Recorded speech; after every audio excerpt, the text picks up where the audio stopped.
Assalamualaikum warahmatullahi wabarakatuh. Salam sejahtera kami ucapkan kepada rekan-rekan mahasiswi Fakultas Hukum Universitas Bhayangkara Jakarta Raya yang kami cintai.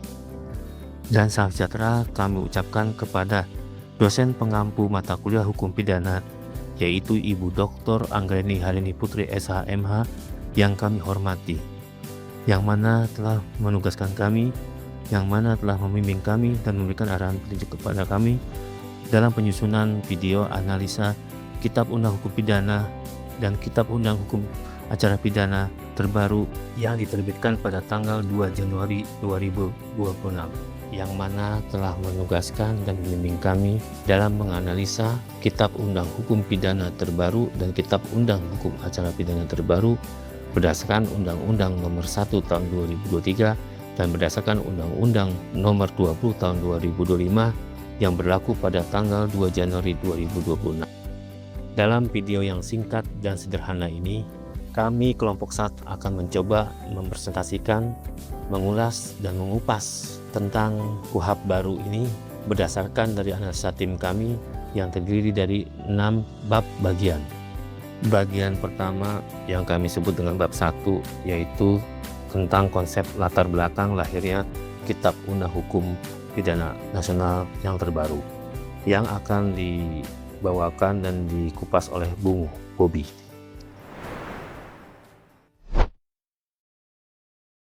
Latar belakang adanya Kitab Undang-Undang Hukum Pidana dan Kitab Undang-Undang Hukum Acara Pidana baru. Sebagai negara hukum, Rechtsstaat, Indonesia menempatkan hukum sebagai panglima tertinggi dalam mengatur kehidupan bermasyarakat, berbangsa, dan bernegara.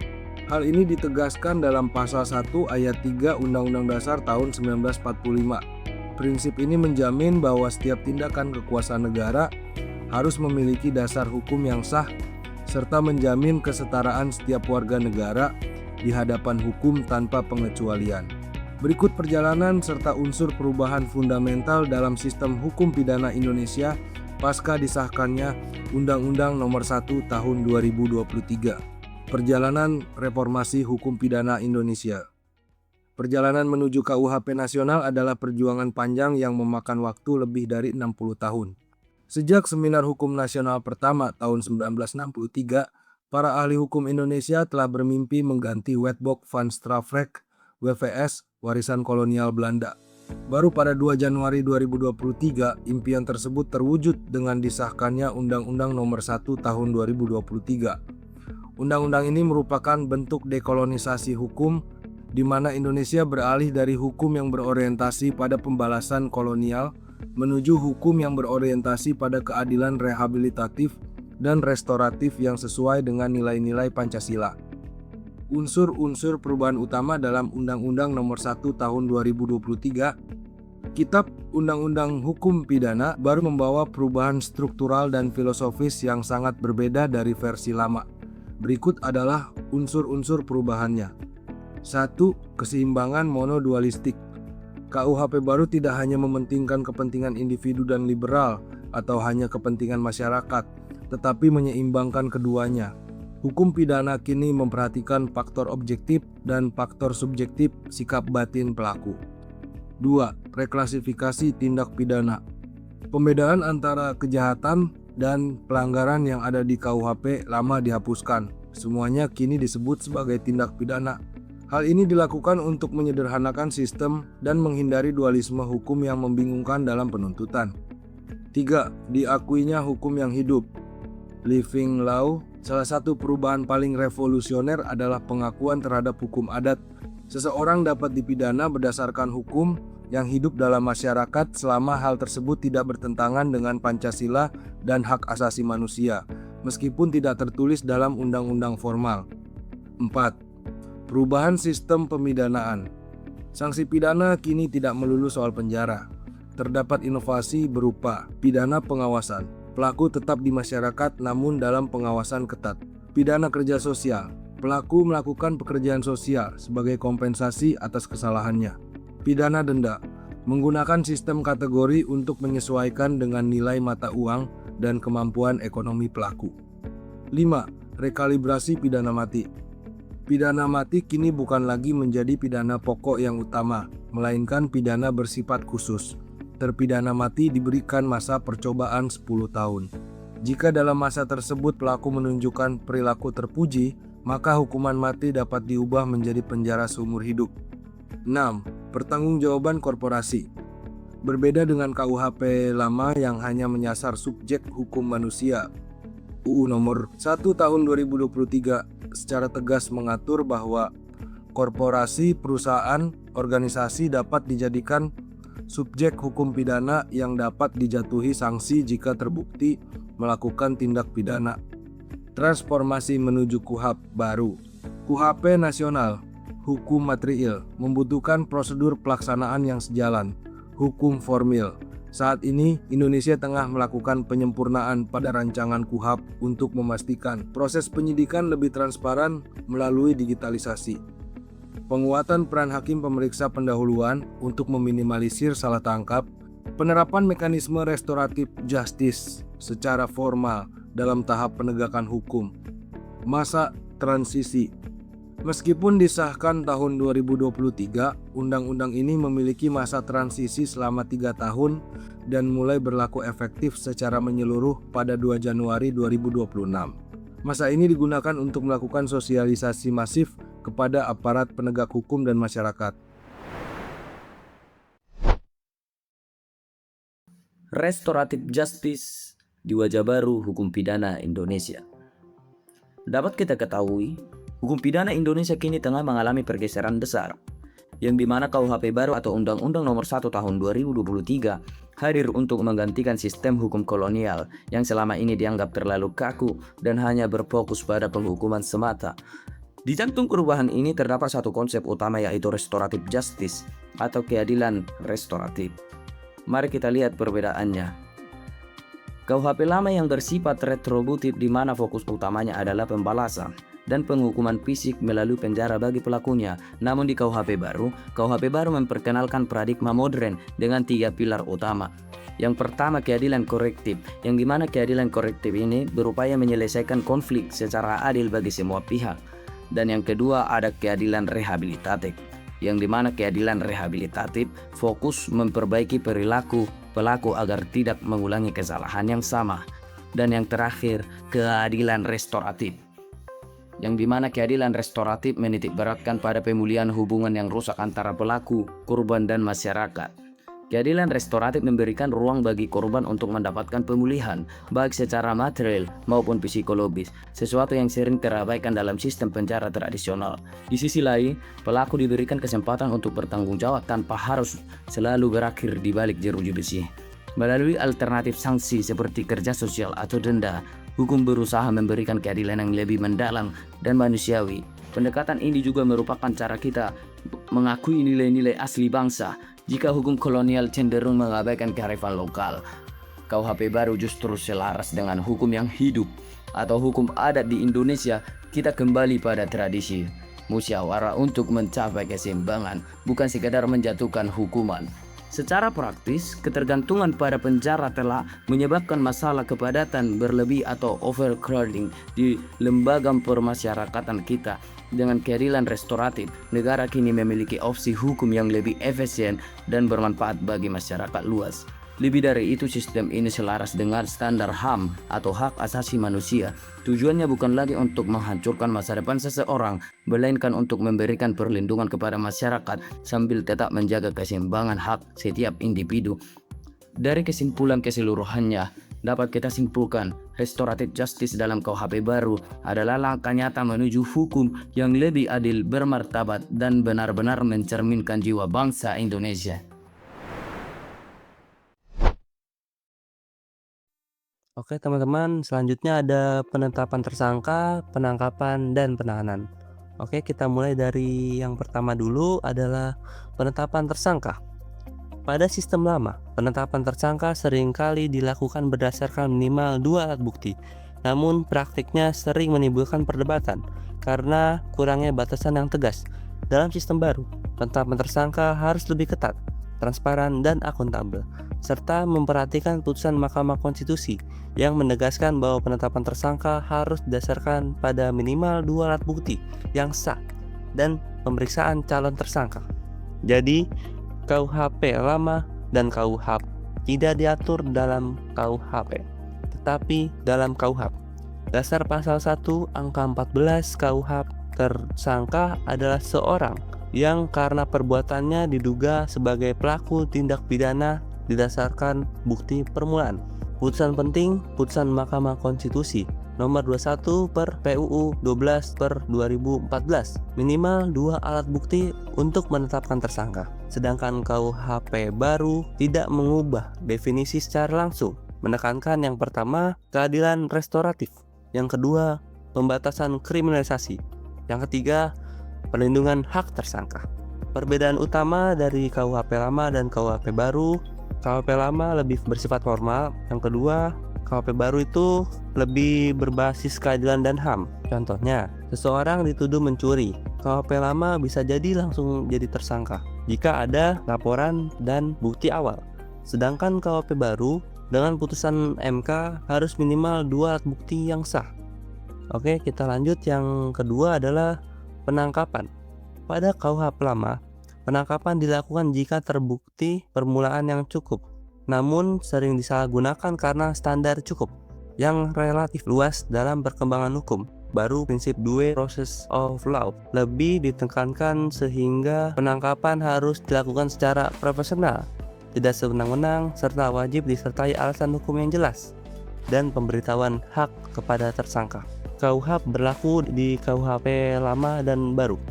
Pasal 1 angka 20 KUHP. Penangkapan adalah pengekangan sementara kebebasan tersangka. Selanjutnya pasal 17 KUHP. Harus ada bukti permulaan yang cukup. Selanjutnya ada pasal 18 KUHP. Harus dengan surat perintah kecuali tertangkap tangan. KUHP baru tidak mengubah teknis tetapi lebih menekankan tidak sewenang-wenang. Perbedaan utama, KUHP lama prosedural, sedangkan KUHP baru menambah prinsip perlindungan HAM. Contohnya kasus pencurian. KUHP lama contohnya ada polisi bisa ditangkap dengan bukti awal, sedangkan KUHP baru tidak benar-benar jelas bukti, tidak boleh asal tangkap. Kita lanjut, yang ketiga adalah penahanan. Dalam sistem penahanan dilakukan untuk kepentingan penyidikan, penuntutan, dan pemeriksaan di pengadilan dengan alasan subjektif, mencegah melarikan diri, menghilangkan barang bukti, dan mengulangi tindak pidana. Dalam sistem baru, penahanan lebih dibatasi dan mengedepankan asas ultimum remedium, yaitu sebagai upaya terakhir. Alternatif seperti penahanan kota atau wajib lapor lebih diutamakan untuk melindungi hak kebebasan individu. Pasal 21 KUHP, penahanan dilakukan jika ada kekhawatiran melarikan diri, menghilangkan barang bukti, mengulangi tindak pidana. Jenis penahanannya adalah yang pertama rumah tahanan negara, yang kedua rumah, yang ketiga kota. KUHP baru lebih membatasi penahanan, mengutamakan yang pertama alternatif selain penahanan, yang kedua keadilan restoratif, yang ketiga tidak semua perkara harus ditahan. Perbedaan utama, KUHP lama penahanan sering digunakan, sedangkan KUHP baru penahanan sebagai upaya terakhir, ultimum remedium. Contohnya, kasus penganiayaan ringan. KUHP lama pelaku bisa langsung ditahan, sedangkan KUHP baru bisa diselesaikan secara damai tanpa penahanan.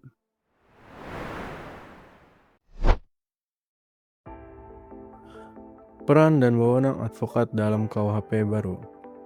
Dasar hukumnya, KUHP baru ialah mengatur perbuatan pidana yang bersubstansi, sedangkan KUHP mengatur proses termasuk peran advokat. Dan UU Advokat ialah mengatur profesi dan kewenangan advokat. Peran advokat sendiri ialah mendampingi hukum, mendamping tersangka atau terdakwa dari penyelidikan sampai sidang. Yang kedua, peran advokat ialah pembela hak klien. Biasanya sendiri ini memastikan tidak ada pelanggaran HAM atau prosedur. Yang ketiga, penyeimbangan aparat. Biasanya mengontrol tindakan polisi atau jaksa agar sesuai hukum. Wewenang advokat sendiri ada terbagi jadi 6. Yang pertama ialah mendampingi saat pemeriksaan penyidikan. Yang kedua, memberi nasihat hukum secara bebas. Yang ketiga, membela di persidangan atau pledoi saksi bukti. Yang keempat, pengajuan upaya hukum, banding kasasi atau PK. Yang kelima, akses berkas perkara untuk pembelaan. Yang keenam, menjaga rahasia klien. Dalam KUHP baru, intinya ialah tidak mengatur teknis advokat, tetapi advokat penting dalam penerapan keadilan restoratif. Batasannya ialah tidak boleh menyidik atau menuntut, wajib patuh pada kode etik dan hukum. Selain upaya paksa, terdapat 3 objek pra-peradilan lain, yakni undue delay, penangguhan penahanan, dan penyitaan terhadap benda yang tidak terkait dengan tindak pidana. Menurut Undang-Undang Nomor 20 Tahun 2025 tentang Kitab Undang-Undang Hukum Acara Pidana atau KUHP yang baru saja disahkan dan berlaku sekaligus menjadi momentum penting untuk perubahan rezim hukum pidana di Indonesia. KUHP baru sekaligus memperbaharui beberapa hal, salah satunya memperluas cakupan objek pra-peradilan. Menurut Wakil Menteri Profesor Edi Sarip Omar Hiraij, memperluas objek pra-peradilan itu merupakan perlindungan terhadap hak asasi manusia sekaligus menjadi bagian upaya mengontrol kewenangan yang ada pada aparat penegak hukum. Pada awalnya, pra-peradilan di Indonesia diatur dalam Undang-Undang Nomor 8 Tahun 1981 tentang KUHP Pasal 1 Angka 10. KUHP menjelaskan bahwa pengadilan negeri berwenang untuk memeriksa dan memutuskan menurut cara yang diatur dalam undang-undang ini tentang sah atau tidaknya suatu penangkapan atau penahanan atas permintaan tersangka atau keluarganya atau pihak lain atas kuasa tersangka. Sah atau tidaknya penghentian penyidikan atau penghentian penuntutan atas permintaan demi tegaknya hukum dan keadilan dan permintaan ganti rugi atau rehabilitasi oleh tersangka atau keluarganya atau pihak lain atas kuasanya yang perkaranya tidak diajukan ke pengadilan. Pada dasarnya, lembaga pra-peradilan ini berfungsi sebagai mekanisme penyeimbang terhadap kewenangan aparat penegak hukum pidana dalam melakukan upaya paksa. Pra-peradilan ini berhubung erat dengan prinsip habeas corpus, yakni suatu prinsip hukum yang menegaskan seorang tidak boleh ditahan tanpa alasan yang sah dan tidak segera dibawa ke pengadilan. Penjelasan umum KUHP baru menyebutkan pra-peradilan merupakan mekanisme hukum yang bertujuan untuk menguji keabsahan tindak penyidik dan penuntut umum dalam peradilan pidana. Penyusunan muatan materi hukum atau legal substance KUHP baru juga telah mengadopsi beberapa putusan Mahkamah Konstitusi. Pasal 158 huruf A dalam KUHP baru mengatur pengadilan negeri berwenang untuk memeriksa dan memutuskan sesuai dengan ketentuan dan dalam undang-undang ini mengenai sah atau tidaknya pelaksanaan upaya paksa. Lebih lanjut, dalam pasal 89 KUHP baru juga telah menjelaskan bentuk upaya paksa meliputi penetapan tersangka, penangkapan, penahanan, penggeledahan, penyitaan, penyadapan, pemeriksaan, surat pemblokiran dan larangan bagi tersangka atau terdakwa untuk keluar wilayah hukum Indonesia.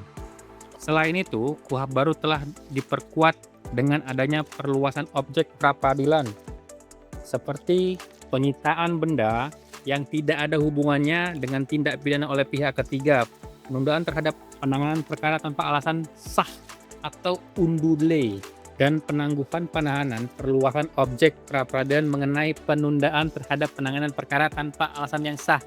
Ini juga berhubungan erat dengan penambahan kewenangan pemilihan umum untuk melakukan perjanjian penundaan penuntutan. Pada pasal 1 angka 17 KUHP baru menjelaskan bahwa yang dimaksud dengan perjanjian penundaan penuntutan atau deferred prosecution agreement adalah mekanisme hukum bagi penuntutan untuk penundaan penuntutan terhadap terdakwa yang pelakunya korporasi atau perusahaan. Perjanjian penuntutan bertujuan untuk kepatuhan hukum, pemulihan kerugian akibat tindak pidana, serta efisiensi dalam peradilan pidana. Mengatur tersebut termuat dalam bab 28 bagian ketiga mengenai perjanjian penundaan penuntutan yang memuat dalam pasal 328. Lalu, ketentuan pasal 163 KUHP baru juga menjelaskan ketentuan acara pemeriksaan pra-peradilan, muatan putusan pra-peradilan, dan hak mengajukan ganti rugi. Dalam pasal 168 KUHP baru menegaskan secara tegas bahwasanya putusan pra-peradilan pada prinsipnya bersifat final dan tidak dapat diajukan banding. Pengecualian hanya diberikan terhadap putusan pra-peradilan yang menyatakan penghentian penyidikan atau penuntutan tidak sah. Dalam hal ini, para pihak tidak dapat mengajukan permohonan putusan akhir ke pengadilan tinggi yang berwenang.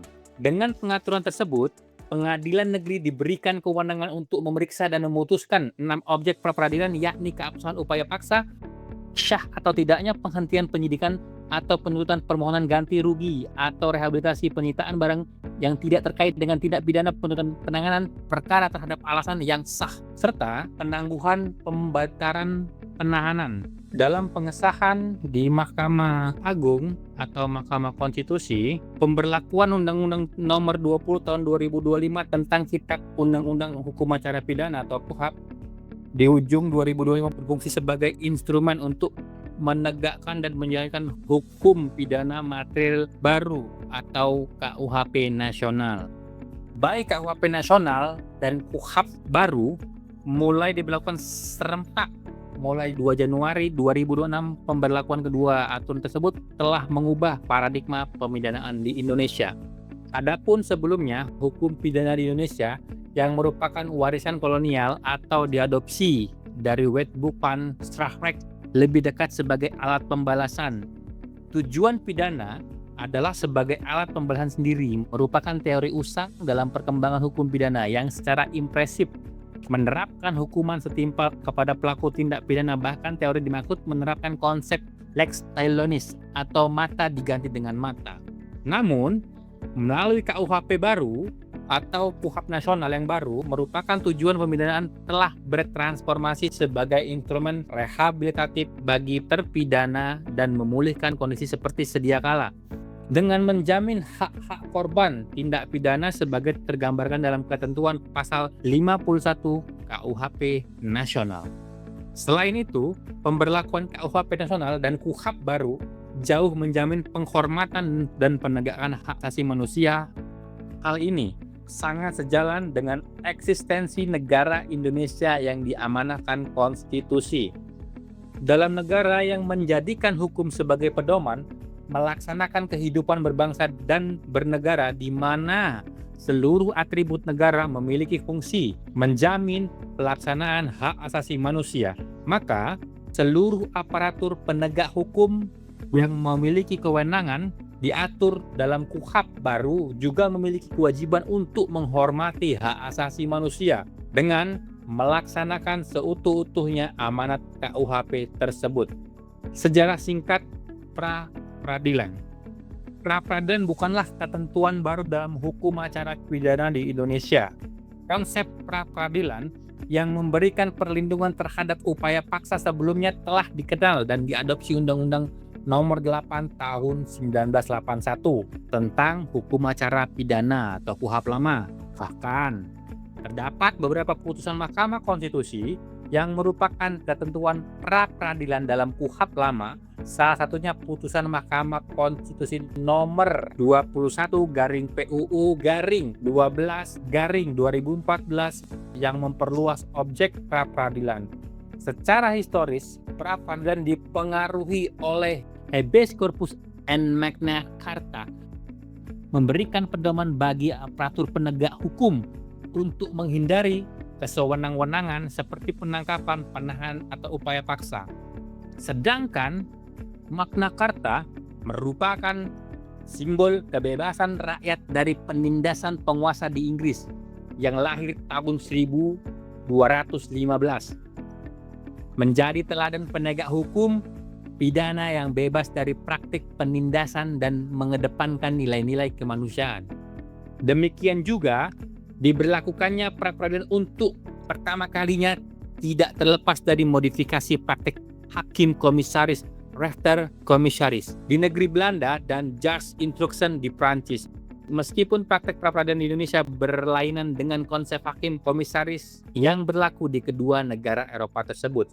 Oke, cukup sekian dari saya tentang keterangan perihal pra-peradilan dalam KUHP baru, di mana terdapat perbedaan dari KUHP lama atau KUHP lama terhadap KUHP baru dan KUHP yang baru. Kesimpulan dari analisis kelompok 1 mengenai KUHP baru adalah sebagai berikut. 1. Kitab Undang Hukum Pidana yang terbaru yang berlaku pada tanggal 2 Januari 2026 yang menurut Undang-Undang Nomor 1 Tahun 2023 merupakan hasil pemikiran dari negarawan-negarawan, dari pemimpin-pemimpin, dari tokoh-tokoh bangsa Indonesia dalam merumuskan sebuah hukum nasional yang nantinya menggantikan Kitab Undang Hukum Pidana buatan zaman kolonial Belanda. Kedua, pada Kitab Undang Hukum Pidana baru lebih mengedepankan penghormatan terhadap hak asasi manusia, di mana hak asasi manusia adalah hak yang melekat pada setiap individu sejak individu itu dilahirkan. Pada KUHP baru ini nantinya undang-undang akan mengatur bagaimana proses penghormatan terhadap hak asasi manusia dalam hal sanksi maupun hukuman bagi para pelaku pelanggaran tindak pidana. Ketiga, pada tahap penyelidikan dalam KUHP baru akan dilengkapi dengan CCTV dan wajib menggunakan kamera pengawas ini demi memberikan keadilan dan transparansi dalam proses penyelidikan yang dilakukan oleh aparat berwenang. Dengan menggunakan teknologi CCTV ini, maka diharapkan pengawasan dalam proses penegakan hukum itu dapat berjalan dengan maksimal. Keempat, dalam Kitab Undang Hukum Pidana baru ini, maka bagi mereka yang melanggar tindak pidana ringan dengan ancaman di bawah 5 tahun, maka akan diberikan sanksi sosial. Hal ini untuk mengatasi beban kapasitas dari lembaga pemasyarakatan yang penuh, sehingga untuk pembinaan akan lebih maksimal dan lebih manusiawi. Kelima, dalam KUHP baru adanya restoratif justice, yaitu metode pendekatan dalam penyelesaian perkara dengan melalui dialog atau mediasi antara korban dengan pelaku, korban dengan keluarga pelaku, pelaku dengan keluarga korban, yang mana tujuannya bukan untuk pembalasan tetapi berusaha untuk memulihkan hubungan antara keduanya sebagaimana semula. Keenam, dalam KUHP baru untuk pra-peradilan berdasarkan Undang-Undang Nomor 8 Tahun 1981 yang telah diperbarui mengatur tentang memperluas kewenangan pengadilan untuk mengontrol tindakan upaya paksa oleh aparat penegak hukum secara lebih ketat. Objek pra-peradilan ini mencakup keabsahan, penetapan tersangka, penangkapan, penahanan, penggeledahan, penyitaan, hingga penghentian penyidikan atau penuntutan dan undue delay, penundaan perkara tanpa alasan yang sah. 7. Peran advokat sebagai penegak hukum yang setara dalam KUHP baru adalah mengubah posisi advokat yang pasif menjadi aktif, yaitu sejak tahap penyidikan, advokat berhak mendampingi saksi atau korban, bukan hanya tersangka, serta dapat mengajukan keberatan yang wajib dicatat dalam berita acara pemeriksaan atau BAP. Hal ini guna menjamin hak asasi manusia dan mencegah intimidasi. Demikianlah analisis kelompok 1 mengenai KUHP baru, yang mana sebagaimana kita ketahui bahwa KUHP baru ini adalah merupakan produk nasional karena dibuat dan dirumuskan oleh para negarawan, para tokoh-tokoh nasional, serta para ahli-ahli dari bangsa Indonesia dalam mengupayakan sebuah sistem hukum yang sesuai dengan nilai-nilai dan norma-norma Pancasila dan Undang-Undang Dasar Negara Republik 1945. Akhir kata dari kami, tak ada gading yang tak retak. Tidak ada sesuatu atau seseorang yang sempurna di dunia ini, begitupun penjajahan ini. Apabila ada kekurangan, kami mohon kritik dan saran. Hormat saya, perwakilan dari kelompok 1 Imam Sadi, menutup penjajahan ini dengan wassalamualaikum warahmatullahi wabarakatuh. Semoga kita semua mendapatkan keberkahan. Semoga bangsa kita yang kita cintai mendapatkan keberkahan dari Tuhan Yang Maha Esa, dan semoga Indonesia tetap selalu menjadi negara yang selalu mengedepankan hak asasi manusia, karena hak asasi manusia adalah hak yang mutlak dari Tuhan dan tidak bisa diganggu-gugat oleh siapapun.